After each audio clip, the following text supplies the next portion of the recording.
and welcome back to the Collin Cadmus Podcast. Today, I'm joined by Rex Galbraith. Rex is the Chief Revenue Officer at Consensus, the world's #1 demo automation platform founded in 2013. Rex joined in 2016 as VP of Sales and climbed to SVP of Sales in 2022, prior to becoming the CRO later that year. Before Consensus, Rex led sales at Hirevue, Global Access, and Yoli. Needless to say, he has a wealth of experience, and I'm excited to dive in and get his thoughts on all that's changed in B2B sales and find out what's working and what isn't working for his team at Consensus. Before we get started, if you're watching on YouTube, please take a moment to subscribe to the channel, like the video, and leave us a comment if you have questions or feedback. If you're joining us from Spotify or Apple Podcasts, please drop us a review and let us know what you think of the episode. This is much appreciated. Without further ado, let's dive in and get his thoughts. Rex, thanks for joining me and welcome to the show. Of course. Thank you for bringing me on, Collin. Likewise. It's been a long while coming. I've heard nothing but good things about you. I've been obviously blown away by Consensus. You know, I've become an ambassador of the product. I'm shouting it out all the time. And I genuinely believe everything that I'm saying. This is something that I wanted for many years, tinkered around with different tools that were sort of in the space, and just nothing seemed like it was well executed. And I know you guys have been around for a while, and we'll get into it. And maybe you've sort of, watched the product sort of evolve and whatnot. Yeah.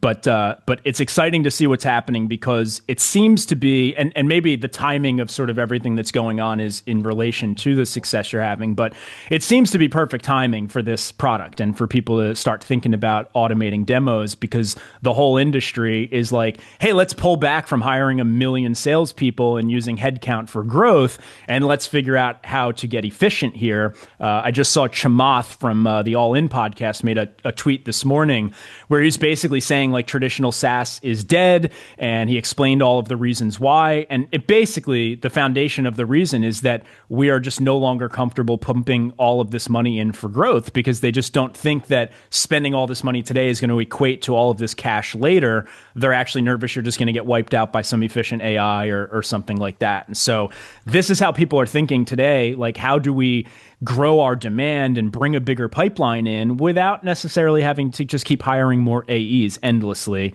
And obviously, if you can automate demos at the top of the funnel in a variety of different ways, then you can increase that capacity for those AEs. And so that's what's got my eyes drawn to it. I imagine that's the sort of leading cause of your growth in sales, in addition to just great execution. But want to dive into it, and I've got 5 questions for you. Before I do that, do you want to maybe just give me or give the audience a quick overview sort of what you are doing as CRO at Consensus, maybe how your roles evolved, wherever you want to go, just to give us sort of a starting point of what you're doing there? Yeah, so I joined, I'm almost coming up on my 10 year. I think it's in the next. Oh, I saw that. Actually, I meant to throw that in. Yeah, it would look like you were a couple weeks away. Yeah. Yeah, it's weird to even think about it. I still feel like we're in super startup mode. I feel like I'm just figuring it out and we're new to it. But what's happening right now is the reason I initially came onto Consensus is I believed in this idea that what you do live and what you do outside of a meeting really matters. And that a lot of the reps that I'd seen and a lot of the skill set that I had as a rep was what I could do live, talking to a person, whether it was on Zoom or in person. The world is changing where a lot of people want to do things asynchronously. And with the advent of AI, it makes that even more so. So I just see that the market is following the B2C motion when it comes to purchasing. That is, and I just saw a data point, I think it was from 6 Sense, and it basically said something to the effect of 80% or more of buyers will not engage with a sales rep until they're more than 70% of the way through their evaluation. Yeah. And so what's happening is the best reps aren't even getting at bats anymore because they don't know how to engage in between the meetings. And I feel like what we're doing at Consensus is addressing that. And what I do love is we're seeing more and more companies believing in that, more companies and thought leaders pushing that motion forward. And our goal and our mission is to be at the forefront, leading the innovation and leading the charge.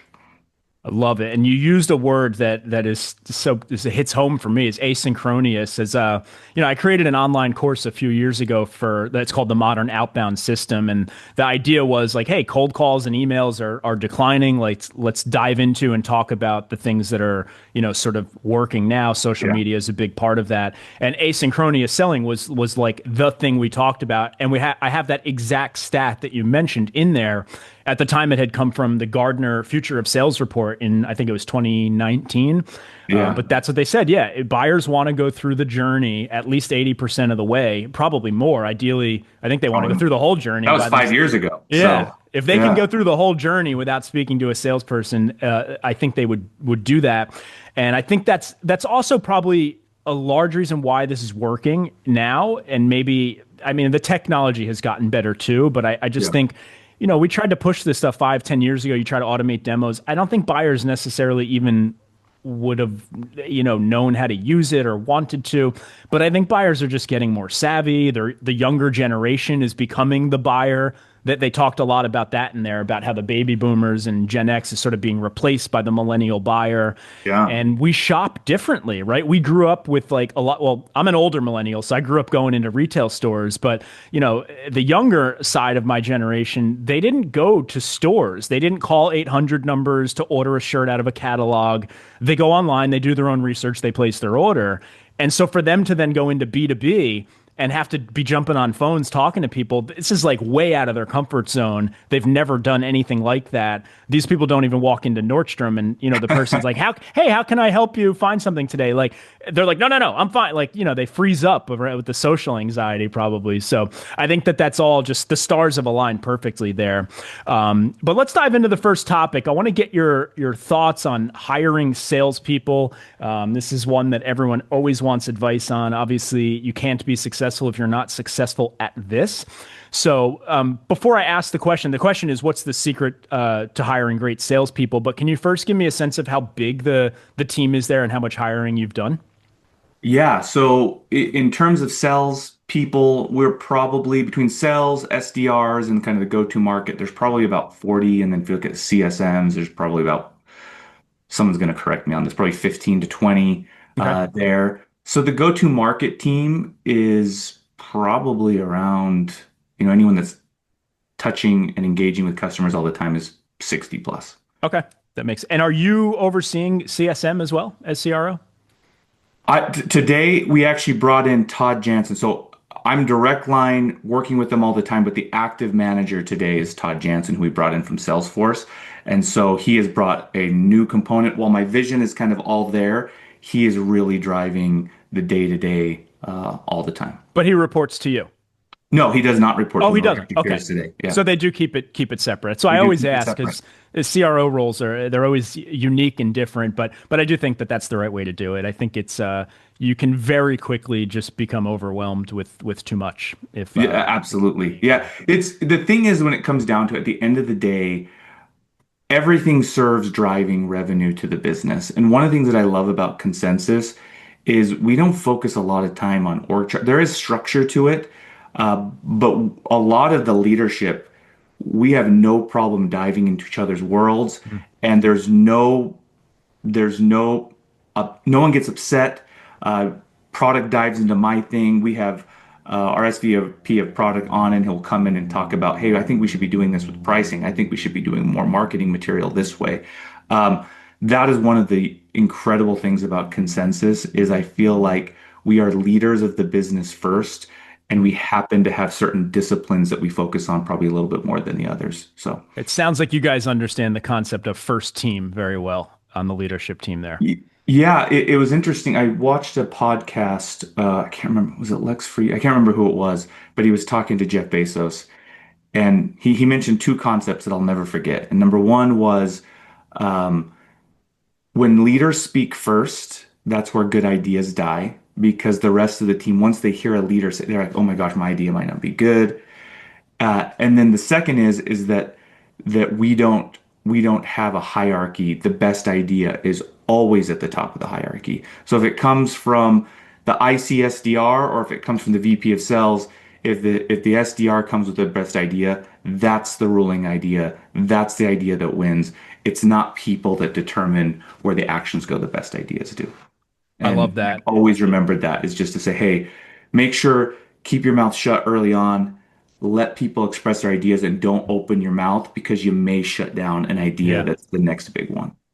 Yeah, and I always find that some of the best ideas tend to come from people on the front lines. I always constantly say to CEOs when they reach out to me, they're like, "Hey, we're not hitting our targets. I think we need a new SDR manager or a new VP sales or something." It's like, "Well, why aren't you hitting your targets?" And then they start listing all the reasons they think. I'm like, "Well, why do your salespeople think they're not hitting their targets?" And they're like, "Well, I don't know." But well, you don't know. You haven't asked, right? Like it probably start there because they probably know why they're not hitting their target. Some of them will probably tell you the target's just too high. And, if they're really good salespeople and they've been there for a while, you might want to actually listen to that because maybe they have a mathematical reason why that's true. Yeah. Maybe you're losing to competitors because you're missing this one feature and they're hyper aware of it because they're having that conversation every single day. But as a CEO, you're not hyper aware of it because every day you're talking to investors telling them how great everything is. You don't know the problems. It's not even like It's basically an echo chamber. yeah, exactly. But so, what would you say is the secret to hiring great salespeople? Everyone's got their own sort of approach. You have any words of wisdom there?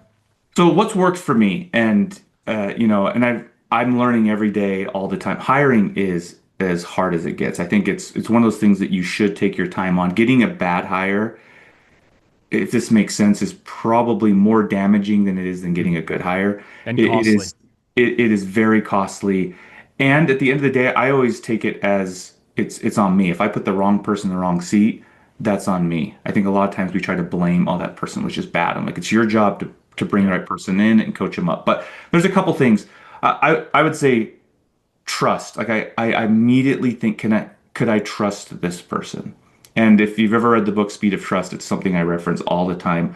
I don't care if you have an A player with the best plan in the world. I'll take a B player with a B plan that I trust Hmm. over an A player with an A plan that I don't trust. It's everything moves at the speed of trust. And then the second, I put a post on LinkedIn yesterday about follow up. How they follow up with me and how they're referenced and say they follow up is a big thing. Like it's just a common denominator I've seen in good reps. They don't need nudges. I call them, someone gave me this term once. I can't remember who I stole it from, but they're send delete people. I can send them something, an email or Slack, and I can delete. I don't have to think. Most people I talk to when I Yes. send something, I put a mental note, I put an action item. If I don't hear anything in 3 days, there's a guy on my team and people love him. His name's Tyler Jeffrey. He runs our mid-market. He is a send delete person to me. If I send it, not only am I going to get it back, I'll probably get it better than I envisioned it. Yeah. Those are the types of people. When I give people in interviews the ability to do that, I'll say things and be like, hey, get me this or get me that. And a lot of them will forget and they just won't.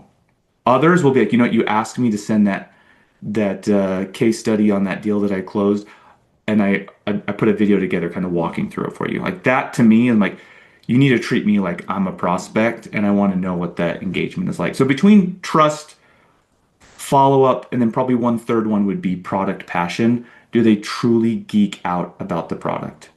If this is just, hey, you guys are just a hot growing company right now and I want to make a lot of money, I'm like, you really just have to love it. Like I want you geeking out about it. So when I bring up consensus or wherever I'm running the business at the time, can they actually talk deep about the product? And would it be something that in natural conversation, they would love to talk about consensus or whichever company that you're hiring for?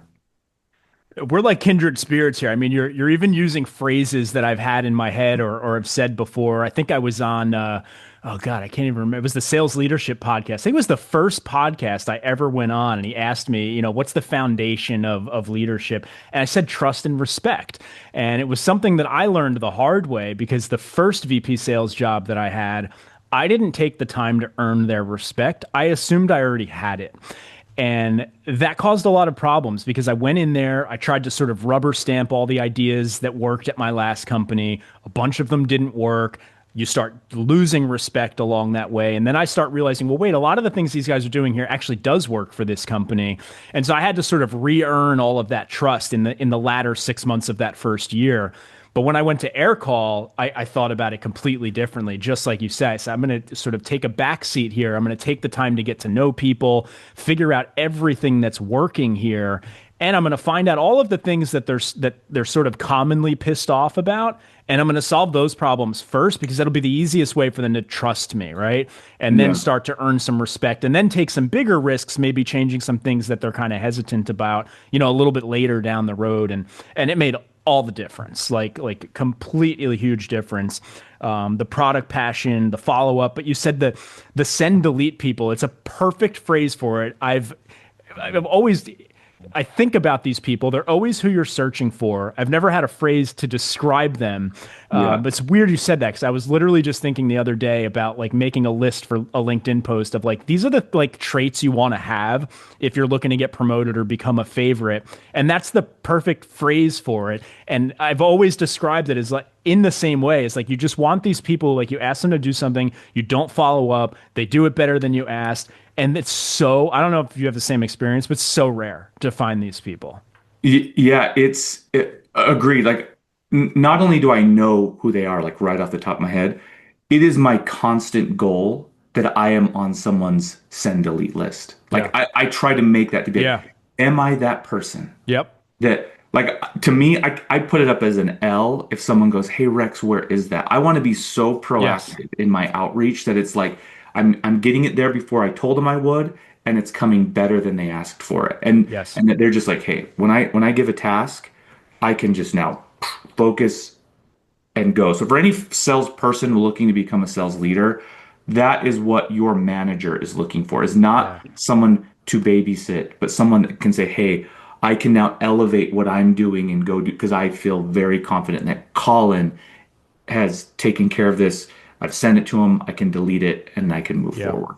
Yeah, I've had sales leaders before who are often not so organized or very good at this stuff. They tend to be unorganized. Sometimes some of the best coaches and whatnot. And sometimes you're like, okay, like I need room for this sort of high energy leader on my team, but I can't trust them to like complete anything outside of that. And you just maybe sometimes you sort of accept it and like whatever, but then you lean harder on the people that you can rely on. And I just think there is a very easy solution to this. It's you need to be hyper organized. And some people are just like, well, I'm not organized. Like, okay, I'm going to just give you one trick on how to do this and it'll save your, like, if you can just do this one thing, every time that you have something you need to do, put it in your calendar.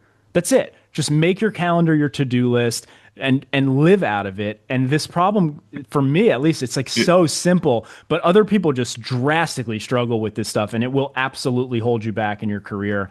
I want to be the person who, if I just hear my CEO or someone like sort of having an issue, I don't even want them to necessarily ask. Like maybe if I think I can fix it, I'm going to just do something, come to them with an idea. Like, hey, I heard you mention, like that's taking it to the even next level. But yeah. Yeah. Like you pre-answer the question, like you're pre-solved the issue. And I agree with you. Like that's an amazing thing. I've had people on my team before who are like, you were talking about the challenges of 2025 and you mentioned one thing that I think could help with, I actually brought you this. And it's like, are you kidding me? Like, I didn't even ask you, you brought it up. And then that just elevates how you think about that person. And you know that they're thinking like a leader, because leaders are thinking about the whole business, where if you don't have the leadership quality, you're really hyper focused on yourself. And I don't think titles make you leaders. I think anyone in any role can be a leader at any time. And a leader to me is just somebody that is someone you want to follow by example and isn't waiting for an order to be given. Yep. And you can be anywhere in an org to do that. Yeah, I've always said when people ask like, how do you become, a manager or whatnot, I say you really should naturally be sort of doing those types of leadership things before you're even in the role. And if it doesn't come naturally to you and it doesn't come naturally to the people around you, like your peers are not asking you for help. You're not the one on the team that they come to, like probably not going to feel so natural for you to become their leader. But anytime you're sort of looking around the team, like who's going to be the next manager, I've always said, if it's not obvious to everyone, then it's probably no one, right? It should Yeah. be the person that, like, when you're like, hey, we just promoted, Lauren to be our next manager. Everyone's just like, yup, that makes so much sense. Like, that's how it should be every time. And it's because they did these things that we're talking about. Yeah, I used to think that managers, like to earn manager means that you had the answers to everything. It's not about answers, it's about initiative. Yeah. As long as you can find the answer Yep. and that you can actually complete the goal, that's the leadership quality. I used to think, well, once I know everything, I'm like a guru that sits on a pillow and people come in and then they ask me a question and I give them a one-word answer and they leave enlightened. Like that is not what a leader is. A leader is somebody not only who will give you the belief but put the initiative in place, and then they'll stand side by side with you to help you complete it if you're struggling with it. And that's the type of leader. I'm not perfect at it. I fail at it all the time, but when I'm trying to check myself, like, am I doing the right things? Is that what I'm doing? Am I just giving out yeses and nos and and not following up and not standing side by side with my team? That's when I can kind of give a pulse check if I'm doing the right thing. So as that pertains to hiring reps, I try to hire people that not only I can help, but they can help me. And one quality to look at is, would you report to this person one day? Yeah. If they, because I tell people this all the time. They say, what's one of your big goals at Consensus? Like, do you want to have some awesome exit? I'm like, yeah, I want all those things. I said, my dream would be is that somebody that I hired either asks me to join a company that's entirely super successful down the road, or they're my boss. Like that, maybe at one point that would hurt my ego. Today, I would be filled with joy to see people that I've worked with or hired take what I've done and take it to the next level. Like that would make Yeah. me, I'd get stoked behind that. Yeah. Yeah. You want to hire people better than you. I mean, it's a catch 22 in some companies, and it was probably worse during the sort of growth at all costs area, because they're just hiring and firing people. But you can very easily become a victim of your own success in these roles. 100%. You build out such a great leadership team underneath you. All of the sudden you're the top earner in the sense of, equity and total comp, but now you got this team under you and you're sort of like very hands off, and it's like, well, when you need to cut costs, you got to all of a sudden look out for your head, right? Yep. But quick question on hiring. Do you, for your AEs, are you developing them all from SDRs, or do you hire AEs externally as well? So the person who does this mostly on my team is Dan Hicks, and he runs our VP. He's our VP of Sales, and he runs the SDR and the AE team. Just recently, we've been starting to get a lot of them from SDR. We just had someone today who posted, Jacob Sawyer, on LinkedIn, that he came in as a green SDR and now is an AE. Nice. We believe if we're doing our job right, we will get more people who are moving through the process. And there's a lot of reasons for that. One is I want to show people that you can go from SDR to wherever you want. You can go from a CSM to leading a team. That means that we're training, we're doing a good job from a leadership perspective, and they're immediately ramped. They're immediately stoked. Yes. They already have the tribal knowledge. They already have the communication. I already know that they're a good person. The product knowledge. I don't have to take a guess. And so it is our preference, and more than we ever have before. And Dan's done a great job at this. And I would say Alex Edwards, who's our VP of Client Success, we are hiring from within and promoting from within more than we ever have.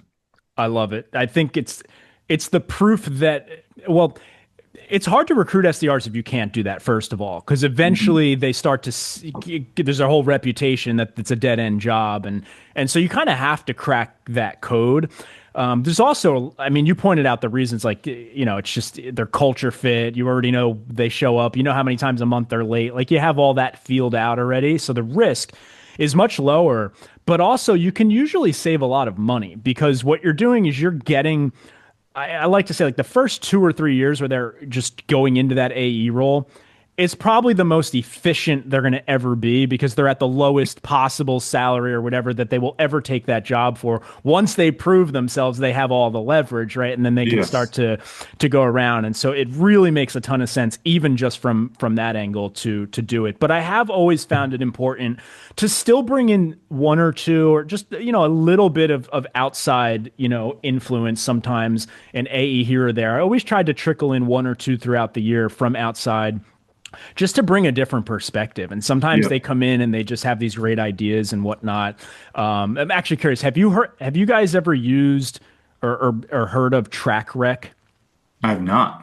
So you might want to take a look at it. I've been mentioning it to people just because it's something that I really wish that I had when I was doing this. But what they Okay. created, the problem with LinkedIn is like you go on there and it tells you their work history or whatever they type in there. But on the recruitment side, what we have to do is spend a ton of time verifying if any of that's actually true, reaching out for references and all that stuff. And so I met the founder, his name's Victor, and he's been basically doing recruiting. He's got his own recruiting agency that he's been doing for years. And he just saw this opportunity similar to what I'm, describing basically, where he's like, why don't we set up a way where people can put their track record, like their sales performance metrics into this profile, and they can ping their previous boss or CEO or whoever, and they can come in and verify that it's legitimate. And you can Hmm. sort of build out this robust profile with all this Interesting. verified credentials.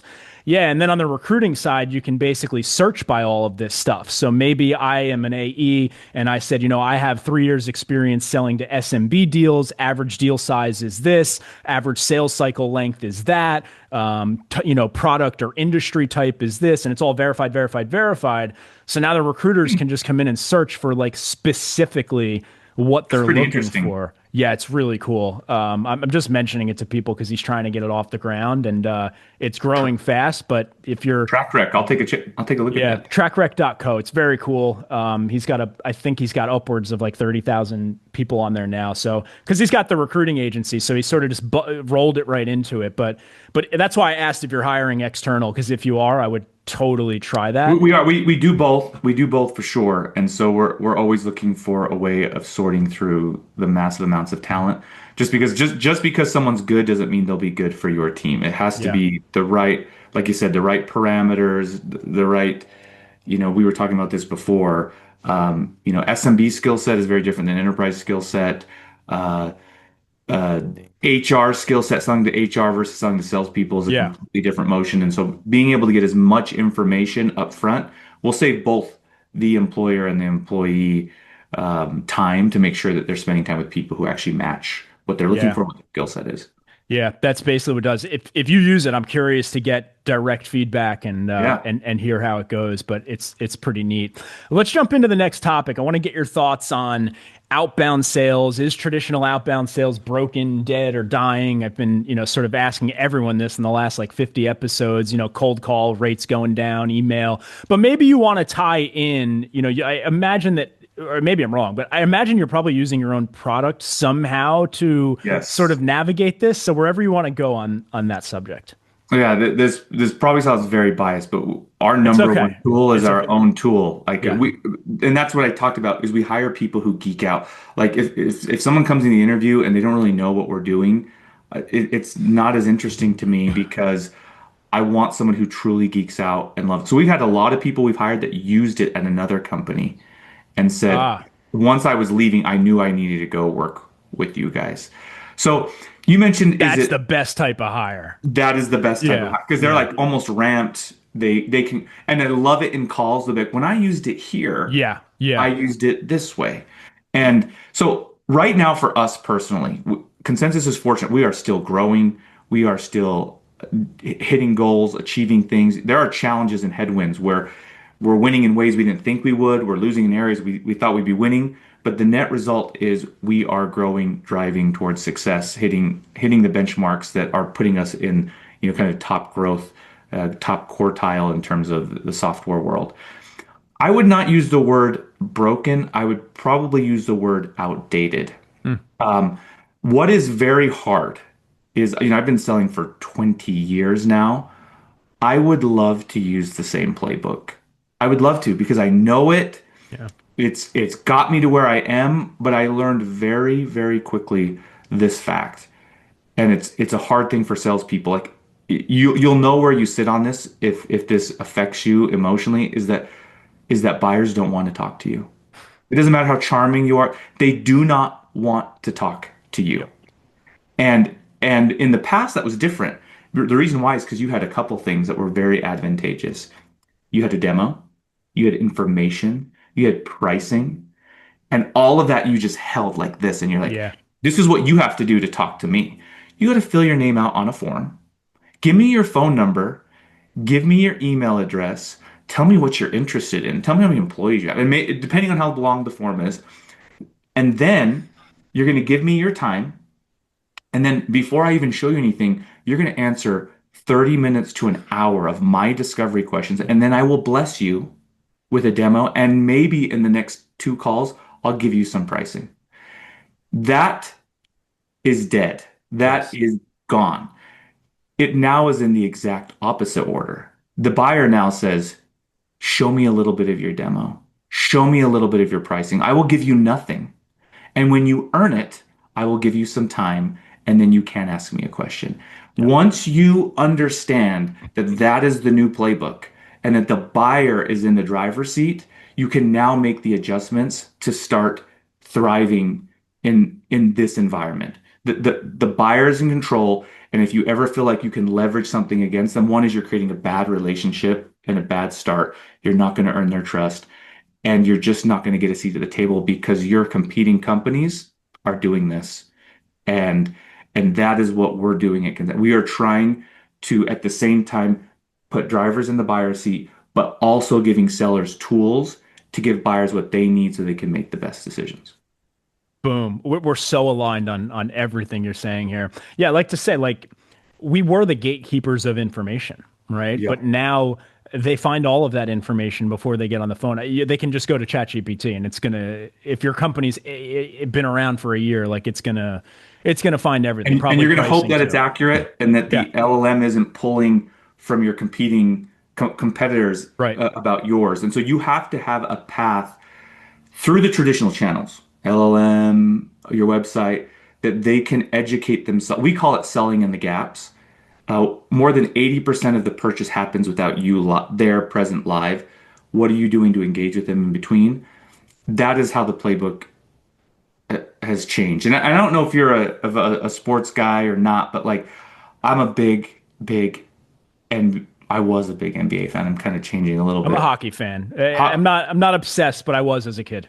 Yeah, so for me, when I grew up, watching big man basketball was about centers, everything, and then a guy named Michael Jordan comes in the league, and then now shooting guards mid range, and then you get people like Allen Iverson that changed the game, and then there's this guy named Steph Curry that can shoot from anywhere on the court, and now when I go play with my nephews in basketball, it is 3-point line to 3-point line, and even the tallest guy in the court is shooting threes, and it's changed the way that basketball operates. And so the playbook of the 90s would not work well today, and vice versa. The playbook then would not work well in the night. And so that's the same thing. Is it's not that what you did 10 years ago was bad.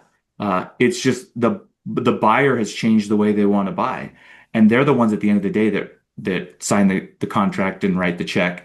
And so if you don't pivot and adapt, especially in a world with AI that makes it so much easier for them to get information, uh, your job is not to be the gatekeeper of information. Your job is to help them connect the dots and to show them a way, because there's different ways. You got our way and then company B's way. And if you believe you have the right product, you just show them the truth. You show them the truth. You give them the full information. And if you have a good product, you will win more often than you will lose. And that's how you create a good business. Is I don't believe you have to have good one-liners and this is a multi-person decision. If you're the best solution, as long as you present it well and you earn the trust and you do all those things, more often than not, you'll come out on top. I love it. Yeah. What would you say has changed the most in the last 5 years in sales at Consensus specifically? Like as you're sort of navigating, since the COVID sort of era, has there been something that's just an absolute sudden change? Well, one thing logistically, a little bit more than 5 years ago, we were working out of a grocery store. If you want to learn more about that, I've done some I presentations saw you on it. write about it, but I was confused. I didn't quite understand. So some startups start in a garage. Our real journey started in a grocery. The reason it was a grocery store, there's a place called Harmon's in Utah. If anyone from Utah knows about it, it's a nice higher end grocery store. They have a lounge area at the top where like people can go get Wi-Fi. They have a little Okay. office that when we were struggling, we got reduced down to 13 people, from like 60 to like 13 people, ran out of all our funding. We didn't have a building anymore. We went remote almost by force before all the COVID stuff happened. I think it was $100 a day to get this office where we could sit in it, and you got a $50 gift card. So we'd go get their sushi, their thing, and even my wife loved it because she's like, "Could you go pick up milk before you come home?" But it was kind of like, to me, from an ego perspective, when people are like, "Where's your office?" I would just be, "No, it's up in Lehigh. It's up somewhere." Like we're go, and so that changed a lot, and I could go for days on that. But what got us out of the grocery store was a couple things. What we just talked about, I think there's another Gartner data point. I think 61% of buyers want a rep-free experience, which goes back to buyers don't want to talk to you. Yeah. I think accepting that truth. And then the other one was, I've mentioned this in a couple other presentations, was UCP. So we know what ICP is, ideal customer profile. UCP is unideal customer profile. So we talk about ICP. That's what we want. But does that mean that it's always who when you're desperate and your pipeline's thin, your ICP aperture opens up a little bit. Yeah. Once you make a conscious decision, here are people that we will not serve. Not because we don't like them, but it's because we can't serve them at the level that is fair for the amount of investment they're going to make.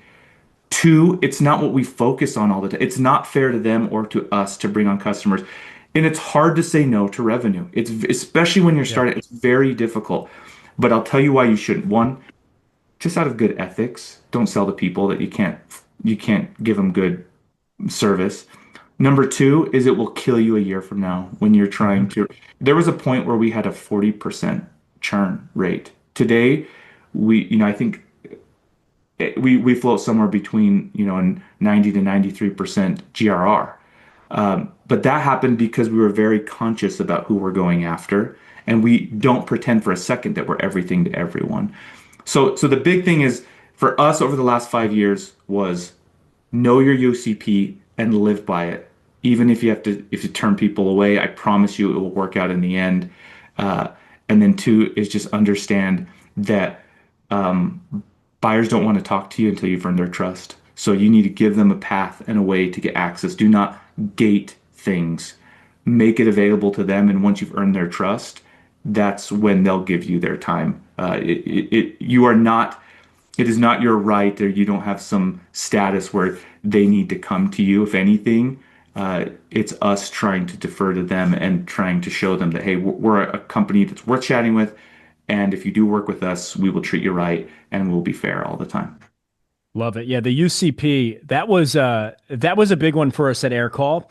If they weren't a good fit for our product, and sometimes it was like they didn't have strong enough internet or they weren't using the right hardware. And so our software wasn't going to end up working for their calls. And we had a major churn problem when I started there. So we implemented a deal desk. And basically, if they were, if they were sort of even just a little bit outside of our ICP criteria, we'd sit down with the deal desk, and you had some representatives from CS there, some representatives from sales, and we'd be like, hey, there's a couple points here that fall sort of outside of our traditional ICP, but we think it's worth discussing. Do we want to take a risk on them or not?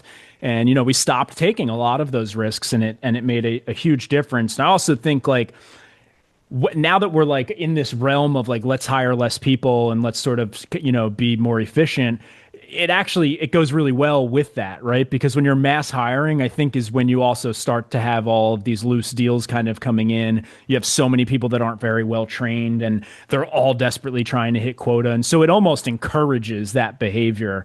Yeah. Whereas the direction that everything's moving in today is I think quite the opposite, and people are getting more comfortable realizing like I don't want to deal with these bad leads, right? Like they're going to waste our time, and even if they sign up, it's going to be a nightmare and all that stuff. Um, how are you guys using AI outside of the consensus product? Are you guys using anything like Momentum or to update your CRM automatically? Anything along those lines? We're using a lot, a lot. We're trying to use as much as we can. The one thing I will say about AI is, while AI is amazing and great, it's not amazing and great for everything. And so we don't just try to put it on everything just to say that we're doing it. We try to be very intentional. One tool that comes to mind that we're big fans of, that our SDR leader actually was the one that found this, is called Pocus. And Hmm. it what it did is it took us from reps spending a huge amount of time researching. One of the things that we're not a spray and pray company. We are very intentional about who we reach out to. We make it very personalized, especially with the demos that we do. And so we did a lot of research before we reached out to anybody. Within weeks of setting this up, we were spending the SDRs were spending 60% more time reaching out because a lot of the research was being done through this. It was looking through all the socials and everything, and it would either come up with recommendations or just surfaced a lot of information contextually about that person, the markets they'd been in, what was going on, what they were posting about, and so it's just been great. It's been great for us, saved us a ton of time, and it's just surfacing information in a way at scale that we've never seen before, which the SDRs love because now it's like, hey, I actually get to spend less time in prep and more Yeah. where you actually hit your goal. So And that's the key today, man. In my journey through sales, I mean, I think you've been going at this quite a while longer than me, but I started in 2012 in an entry level role. You know, I was 4 years into my career, took a big pivot out of retail and got into sales. And we just pounded the phones. We made 100 to 200 dials a day. We had endless lead lists. We were selling to restaurants and small businesses. And it was just like over and over and over and over. But it couldn't be more different today, right? Like it's just everything's flipped upside down on its head. I want to get your thoughts on enterprise here. And I've got kind of, we chatted beforehand. I've got sort of a few questions that I could ask here.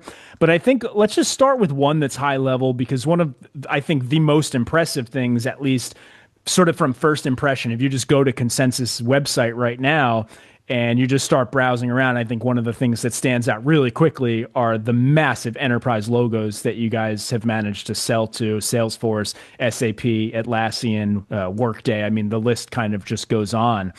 Um, Anything you can share there in terms of like, was it sort of like, hey, we landed one and then we used that name to get to the next one? Or is it just the product became so good? Like, how do you break into all these huge logos? so it's definitely multifaceted. Like we built the product in a way that someone of that size could onboard. Like our security's top notch. We invest a lot in our compliance, our GDPR. So not only do you have to pitch it well, the product does have to deliver.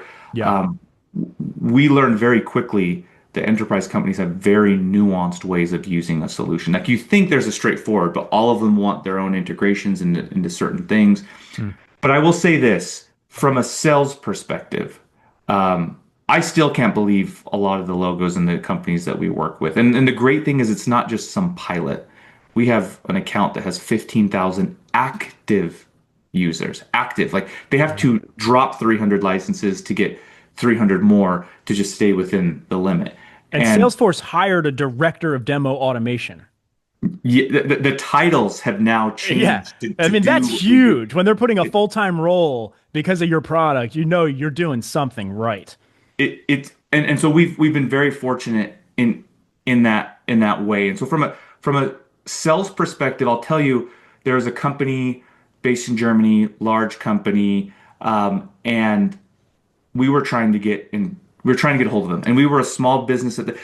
To be honest, we were actually in the grocery store. I remember working on the final negotiation and trying to cover my phone's mic when announcements would come on, like go to aisle 9. to try to close this deal. And Yeah. I'll tell you how we got it in the first place. Like one tip that I think could help you close these big deals. There's a book that I love called Pitch Anything, and it talks about framing conversations so that so a lot of times we try to like outwit, out ROI, out this, but once you frame it. So for example, if you want to convince someone to go to McDonald's or Ruth's Chris, which are very different restaurants, if your frame is quality, quality and amazing atmosphere, there is only one option. If your frame is, I'm a soccer dad and I have 10 kids in the car and we got to get to a game, but everyone has to get fed, there's only one choice because the frame is right. So when you take a frame and you take creativity, and I'll give you what happened. There was a company that would not talk to us. They were talking to all the big dogs. We were the small little person. So what I did is I used our own tool and I basically found this person. I found out who the key person was. I found a video of him introducing himself at a conference. I ripped the video myself and then I put it into our tool and I put it at the very beginning. What our tool allows you to do is you see a lot of different videos stacked into Choose Your Own Adventure, but there's an intro where you can make an intro of who you are. I put that person in the beginning, modified it a little bit, sent him an email and said, "Hey Kevin, thank you I hope you don't mind that I used you as the intro to this automated demo. Please take a look. Here's my information if you want to reach out." Within 15 minutes, that he's an SVP, 20-year veteran, writes me back, or maybe he called me, I can't remember. He did reach back out and said, "Let's chat." And the reason it worked is I framed it and showed him a way of communicating with somebody that he had never seen before, where I took his video. I took a little bit of initiative. He might have been like, "Why did you rip my video? That's kind of creepy." But I took a shot. Yeah. I knew I wasn't getting any attention. And he even said, "That was very creative. How could my team do this at scale?" And then 6 months later, I'm sitting in a grocery store locking down a deal that basically saved the company and made us hit payroll. And then Consensus's journey kind of started from there. It's so interesting because of the nature of what you're selling. If you use your own product to provide a demo of your own product, it's kind of a double demo, right? They're seeing a demo of the thing that they're on the experience side of using. So I imagine you're sort of showing the other side of it that they're not seeing. And so you're kind of seeing both sides of the product at the same time. I don't know many instances where that's even the case in sales. That's a very interesting paradox. We call it the Matrix effect. Basically, if you've watched like the movie The Matrix, which I love, is we tried to create that scenario where, if you remember the movie, there's Neo and Morpheus, and at one point he basically has an epiphany that you are in the Matrix right now. So if you ever talk to a Consensus salesperson, the ideal situation is that you come into a meeting, we show you the experience, and then at the end we tell you we're actually living the experience that we're promoting to you right now. I sent you this. I sent you something that you could watch in between the meetings, asynchronously. I took the information from that and used it to prep for this call. I am then going to send you another one for the next meeting to get you prepped for the other one. And the goal is that if you like this experience, we're going to teach you how to do exactly what we're doing right now with you. And they're like, "That's what I want. I want you to replicate how you are selling to me right now." And if once that frame is created, then it is most likely that they're going to say, "If I believe that that's the frame and that's what I want," then we become, I wouldn't say it's a slam dunk, but it is, hey, they believe in the frame and Consensus matches that frame. And that applies not just to Consensus. It's like the McDonald's and the Ruth's Chris. If you just say who's the better restaurant, then, that's one thing. But if you change the frame, like, "Hey, you want fast and great for soccer games and this and that," once that frame's set up, you don't even have to push them into the decision. They know what the right decision is. Yeah, they're living through that experience right now. I think maybe a good way, we've got a couple more minutes here. I think maybe a good way to end this is if you can give, I've tried to clarify this in some of my posts, but you clearly are going to understand it way better than me. But there's not just one type of demo automation, right? It seems like you guys have simulations, tours, videos. Do you want to maybe leave the audience with a description of what those are and maybe sort of advice on when and where to use, each one? Yes, and I appreciate you giving me this moment to do that. And for those listening, I will say uh, the the way that we deliver our solution is we there's demo automation and what we call a product experience platform. That's the platform that delivers the automated demos. There's three types. There's a simulation that is like a Minecraft open world where you can just explore a product. You can gate it or you can ungate it if you want, but they can just go click around and fill the product like a flight simulator. There is a tour, which is guided. Like the best way I could describe it, if you go to a really nice car place and you want to look at the car and you can click on the engine and it expands and turns and there's audio and video, there's that. And then there's what we're known for, which is the video side, which executives are much more prone to watch than any other demo type. There are lots of demo types and experiences. 9 times out of 10, executives watch videos. Yep. And that Can I take a that is guess? the next one. Can Yeah. I take a guess? Is the simulation like engineers want to go through that? The tours are probably end users of the product, and the video is probably executives and anyone in the buying team. Spot Yeah, on. That's that's it. what I So figured. what we do is we deliver the experience that the person wants in the moment they need it. But most executives are not going to dive in and say, this is how you log in and this is how you create a new user. They're Right. looking at the ROI. What's the value prop? How does this fit into our vision? Yeah. And that's the key. Our job is to keep delivering experiences that people want, not just at the start of the funnel or the middle, but all through. So our belief is that the product, when it becomes to a vendor uh, client relationship, the product is the center point that goes through that whole relationship. And they want to experience it at different times, whether that's an expansion play, a net new play, an adoption play, whatever that is, they need to see the product in some way. And one of the things that we're taking to the next level that you're going to see in 2026, I'll give you a little bit of a peek. We will be empowering the top agents in the world with demo experiences. So agents today are limited to just give you text a lot of times. Imagine a You mean world, AI agents, to be clear, right? AI agents, Yeah. yes, that's correct. Um, Imagine a world, an agent force, a Gemini, a ChatGPT, HubSpot, where if somebody said, this is interesting, thanks for that, could you show me how to do that? Mm. Or could you tell me what that looks like? And boom, an automated demo pops Yep. up, contextual to who you are, where you're at in stage, everything, all of that. And now the person can either watch it, tour it, touch it, engage with it, whatever you want. You now are adding another layer of experience that someone can have through an AI agent.